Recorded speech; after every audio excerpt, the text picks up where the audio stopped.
We've been working with kids for like 3 weeks. They've been training us to be a teacher, I guess. It's kind of fun.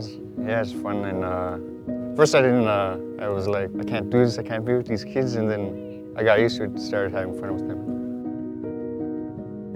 Being with the kids, fun. We do games. We're doing like fairy homes.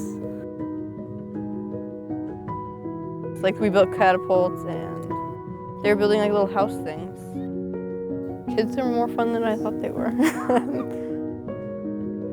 I did Excel because it's like a good environment, and I heard it gives a lot of opportunities, and it has. How to be independent and just learning a lot of different skills for adulthood. I want to try and become a teacher back at home, and that seems like a good job being a teacher. And it's really fun.